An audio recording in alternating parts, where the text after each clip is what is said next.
Aula 18 do Tratado, item 159 ao 168. Essa devoção é o meio garantido para chegar a Jesus, um caminho trilhado por muitos homens santos. Número 4. Essa devoção é um caminho seguro. Essa devoção à Santíssima Virgem é um caminho seguro para ir a Jesus Cristo e adquirir a perfeição unindo-nos a Ele. Letra A.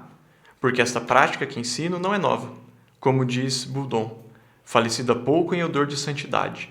No livro que escreveu sobre essa devoção, ela é tão antiga que não se pode assinalar com precisão o seu início. No entanto, é certo que há mais de 700 anos se encontram sinais dela na Igreja. Santo Dillon, abade de Cluny, que viveu por volta do ano 1040, foi um dos primeiros que a praticou publicamente na França, como se vê na sua vida. O cardeal Pedro Damião relata que no ano 1076, o bem-aventurado Marinho, seu irmão, se fez escravo da Santíssima Virgem na presença de seu diretor, de uma maneira bem edificante. Pôs uma corda ao pescoço e tomou a disciplina e depositou sobre o altar uma quantia de dinheiro como sinal de seu devotamento à consagração à Santíssima Virgem. A isso se manteve tão fielmente por toda a sua vida que mereceu, na sua morte, ser visitado e consolado por sua boa senhora, e dos lábios dela receber as promessas do paraíso por recompensa de seus serviços. Cesário Bolando fez menção de um ilustre cavaleiro, Valtero de Birbach, parente próximo dos duques de Lovaina, que por volta do ano 1300 fez essa consagração de si mesmo à Santíssima Virgem. Essa devoção foi praticada por vários, de modo particular até o século XVII, quando se tornou pública. O padre Simão de Rojas, da Ordem da Trindade, chamada da Redenção dos Cativos, pregador do rei Filipe III, pôs em voga essa devoção em toda a Espanha e Alemanha, e a instância de Felipe III obteve de Gregório XV grandes indulgências para aqueles que a praticarem. O padre de Los Rios, da Ordem de Santo Agostinho, juntamente com o padre de Rojas, seu íntimo amigo, dedicou-se a espalhar essa devoção por suas palavras e seus escritos na Espanha e Alemanha. Nesse intuito, compôs um grosso volume intitulado Hierarquia Mariana, em que trata, com muita piedade e erudição, da antiguidade, da excelência e da solidez desta devoção.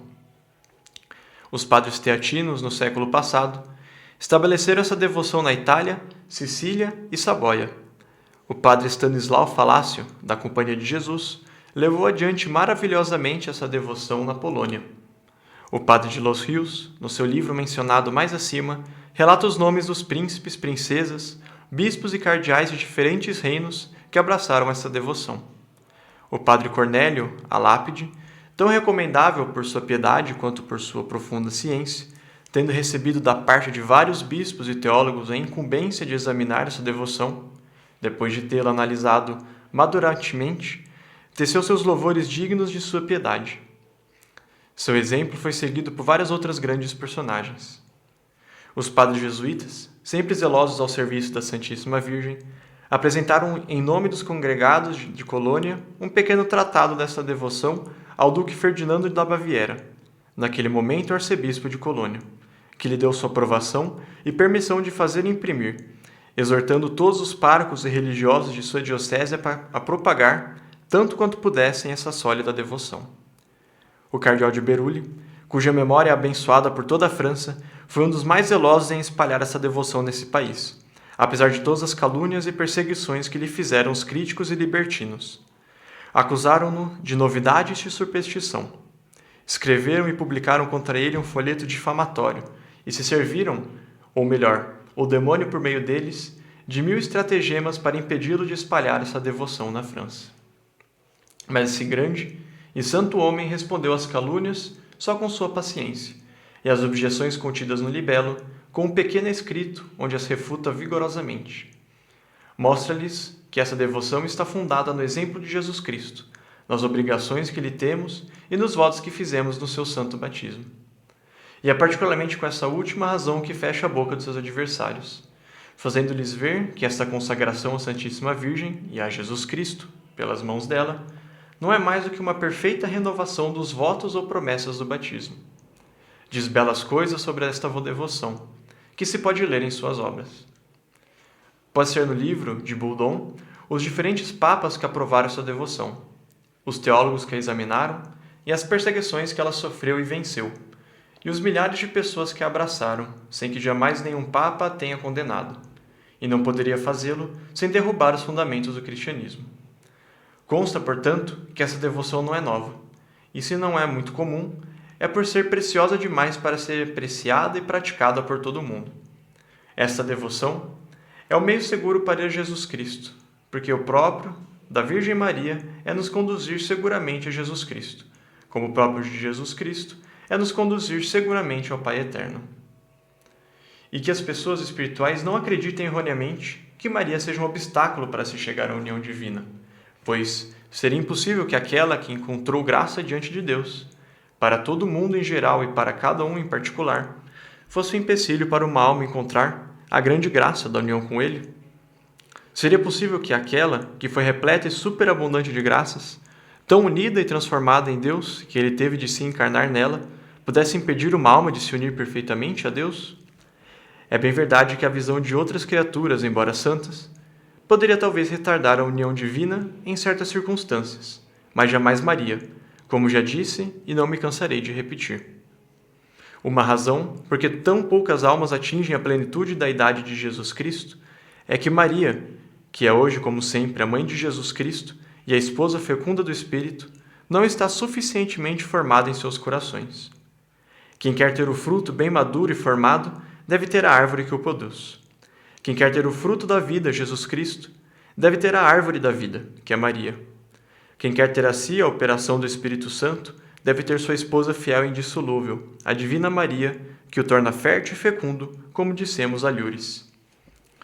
Estejamos, portanto, persuadidos de que quanto mais presente tivermos Maria em nossas orações, contemplações, ações e sofrimentos, senão de modo distinto e perceptível, ao menos de maneira geral e imperceptível, mais perfeitamente encontraremos Jesus Cristo, que está sempre com Maria, grande, poderoso, operante e incompreensível, mais do que no céu ou do que em qualquer criatura do universo.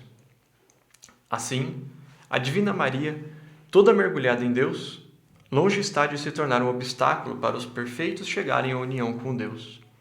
Não houve até hoje, nem haverá jamais, criatura alguma que nos ajude mais eficazmente nessa grande obra, seja pelas graças que ela nos comunica para este efeito, pois ninguém está cheio do pensamento de Deus senão por ela, como diz um santo, seja por nos defender contra as ilusões e trapaças do espírito maligno. Lá onde está Maria, não pode estar o espírito maligno. Um dos sinais mais infalíveis de que se é conduzido pelo bom espírito é ser muito devoto de Maria, pensar nela e falar dela com frequência. Tal é o pensamento de um santo que acrescenta: assim como a respiração é o sinal certo de que o corpo não está morto, assim o pensamento frequente e a invocação amorosa de Maria é um sinal certo de que a alma não está morta pelo pecado. Diz a Igreja e o Espírito Santo que a conduz, que só Maria esmagou sozinha todas as heresias. Assim, por mais que os críticos resmunguem, jamais um fiel devoto de Maria cairá na heresia ou na ilusão, ao menos formalmente. Poderá errar materialmente, tomando a mentira por verdade, e o espírito maligno pelo bom, embora mais dificilmente que qualquer outra pessoa. Porém, cedo ou tarde conhecerá sua falta e seu erro material, e quando o conhecer, não se obstinará de maneira alguma em crer e sustentar o que tinha julgado verdadeiro.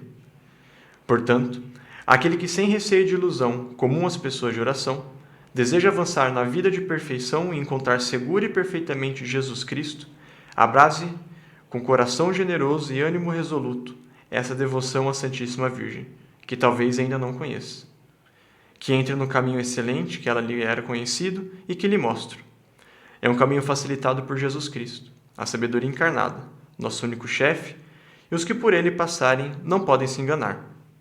É um caminho fácil por causa da plenitude da graça e da unção do Espírito Santo que o preenche. Ao se caminhar por ele, não se cansa nem se recua. É um caminho curto que em pouco tempo nos leva a Jesus Cristo. É um caminho perfeito, onde não há lama nem poeira, nem o menor lixo do pecado. É, enfim, um caminho seguro que nos conduz a Jesus Cristo e à vida eterna, reto e seguramente sem desviar à direita nem à esquerda. Entremos, pois, neste caminho e andemos ele, dia e noite, até a plenitude da idade de Jesus Cristo.